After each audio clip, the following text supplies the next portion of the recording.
Tuesday night, I was taken. Why are people doubting about the story? I honestly do not know why people are doubting. It's the same reason I can't respond to. I've had so many allegations of people saying I didn't go to a school, that I'm gay.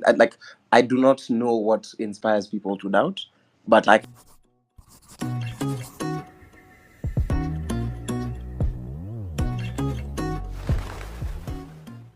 You know the allegations on your name. Did the abduction happen or not happen?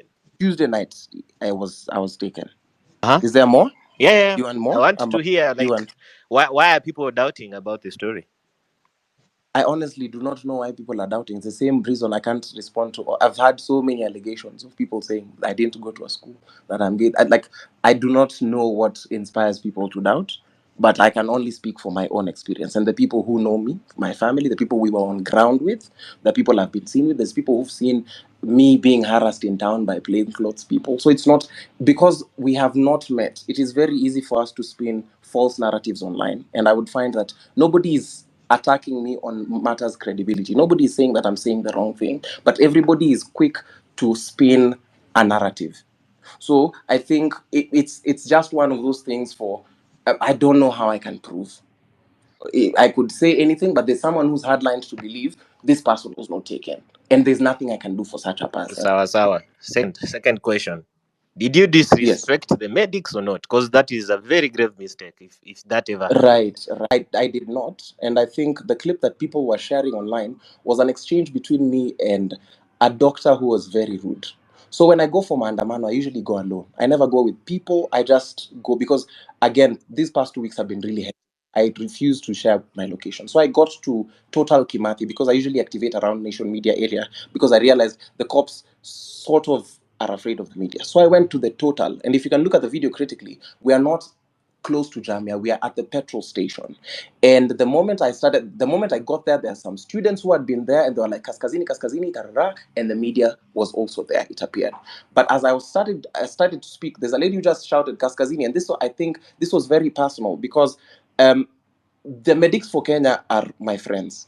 And one of my questions is, even the founder was my classmate and is a person I respect deeply. Why didn't because there were several medics over there. Why didn't they come to Nini? Because they were on the other side. Why didn't they come to defend this lady? However, we had an exchange, and it was so heated in the moment. But the person who recorded only recorded that. They did not record the point where I went to ask, "What is this?" Because if you can see, I'm holding a rose, and what we were doing is saying that it pains us to even see these medics being here in town on a volunteering basis. So I went and the team lead explained, hey, listen, before you guys came, the cops were here and they were threatening us to move. So that's a disconnect that was there. And again, as we were there, part of why we stood at Total, my reasoning was if we stand at a petrol station, these people will not lob an explosive here.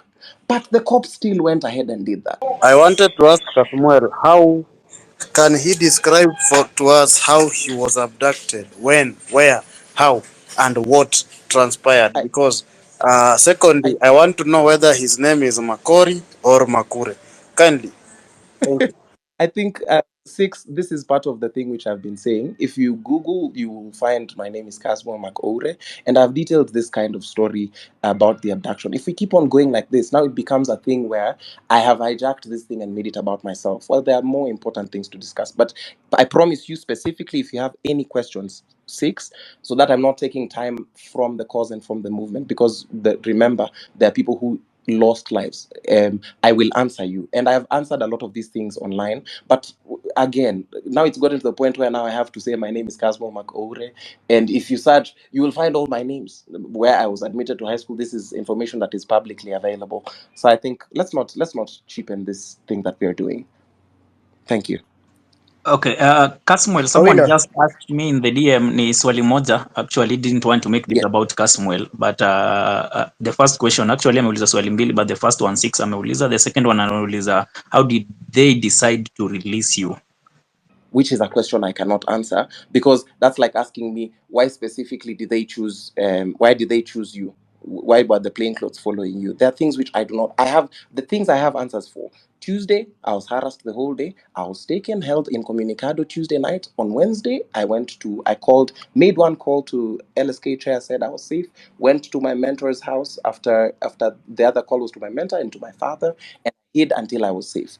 Realized there was some fishy activity on my phone. There are lines that had been called, so I was incommunicado the whole of Wednesday. So, and that was during the heat, around noon, and it was in Otiende area. Um, I don't know what more I need to speak to this, because consistently, as I have said this, people have just said, "Oh yeah, there are very many holes and those kinds of things," and but I don't know. It's still a traumatic experience for me, but yeah, that's it in a nutshell.